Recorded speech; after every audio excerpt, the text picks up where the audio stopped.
Mga kababayan, kamusta po? Si Kamanong po inyong lingkod ay nagbabalik po muli.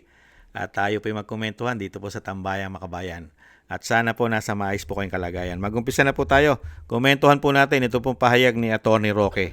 Dito po sa mga bata at talagang pag-asa ng ating bayan.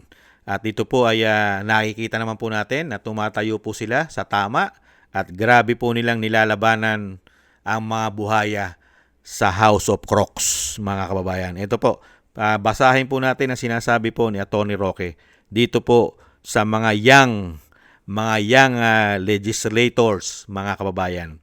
Ito po, ayon po kay Atty. Roque, mga kababayan, which young legislators like Leandro Leviste and Kiko Barsaga, may pag-asa talaga ang bayan.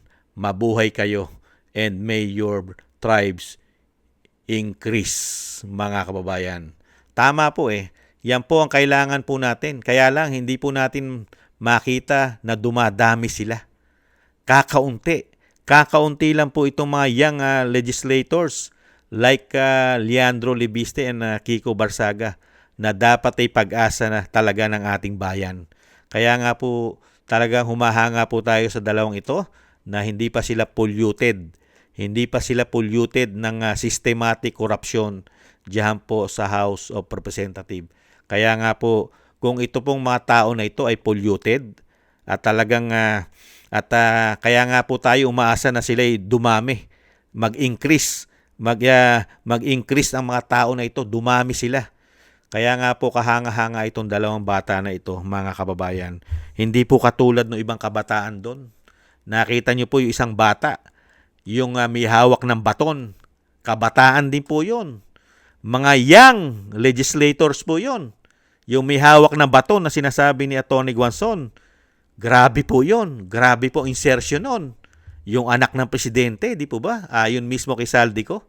Grabe ang insertion. At yung isa pang bata na young legislator din na binabatikos po ni Leandro Libiste, yung pamilya Recto. Hindi po ba si Ryan Recto po yata yon? Bata pero polluted na di umano. Systematic na politika at namana at pinagmanahan at nasa dugo na po nila nananalaytay ang pagiging mga buhay at sakim di umano. Kaya nga po hinahangaan po natin ito eh. Itong si Kiko Barsaga at itong si Libiste. Talaga pong kahit po ang kanyang ina, ito po, kahit po ang nanay ni Libiste ay nasasangkot po at meron din po issue ng malalaking insertion. Pero sa kabila nun, binabatikos niya po ang mga buhaya at lalong-lalo po yung mga buhaya dyan sa Batangas, di po ba? Tuloy-tuloy niya pong binabatikos ang mga buhaya sa Batangas, di umano. At ito naman po kay Kiko Barsaga, talagang nilalabanan niya po ang mga buhaya dyan sa House of Crocs, mga kababayan. Dyan po sa Crocodile Farm, mga kababayan. Nakita niyo po, hindi po siya natatakot na siya po ay masuspinde. Ilang beses na po siyang nasususpinde, 2 beses na. Ay patuloy pa rin po siya sa kanyang paninindigan at nilalabanan niya at sinasagot niya at binabatikos niya ang systematic na ginagawa ng mga crocodile diyan po sa House of Representatives na tinatawag niyang mga buhaya, mga crocodile farm. Hindi po ba? Mabuhay po kayo. Sumasang-ayon po tayo dito sa sinasabi ni Atty. Roque na talagang kailangan pong mag-increase ang mga katulad pong ganyan po na lumalaban po sa katotohanan. At umaasa naman po tayo na dumami po sana.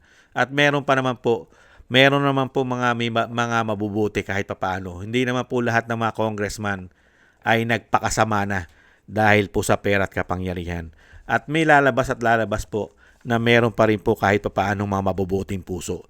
Katulad po ng pamilya Duterte. At alam naman po natin na hindi lang po nila binabalita ay umaaksyon din po ang pamilya Duterte. Katulad po nila Pulong. Nakita nyo po pag nagsalita dyan si Pulong ay talagang nasasaktan din po silang lahat. At ganun din po ang mga anak ni Pulong mga kababayan, ang mga Duterte. Sana po'y dumami po ng dumami ang mga politiko na meron pong paninindigan.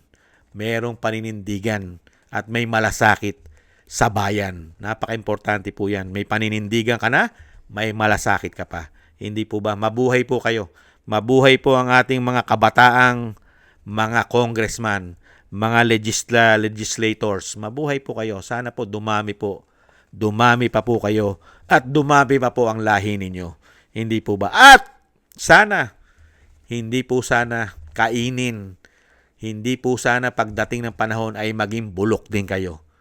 Sana ipagpatuloy nyo ang inyong pinaglalaban at ang inyong prinsipyo at hindi kayo lamunin. Hindi kayo malamunin ng sistema ng mga buhaya dahil napakarami po dyan sa umpisa. Sa umpisa, hanggang umpisa lang matino. Pero habang tumatagal, nagiging buhaya na rin. Sana hindi kayo magkaganyan. Kiko Barsaga at Leandro Libiste. Sana naman magkaroon lang kayo ng malasakit at tapang katulad ng mga Duterte. Okay, magiging maayos. Magiging maayos kayo in the future. Hindi po ba?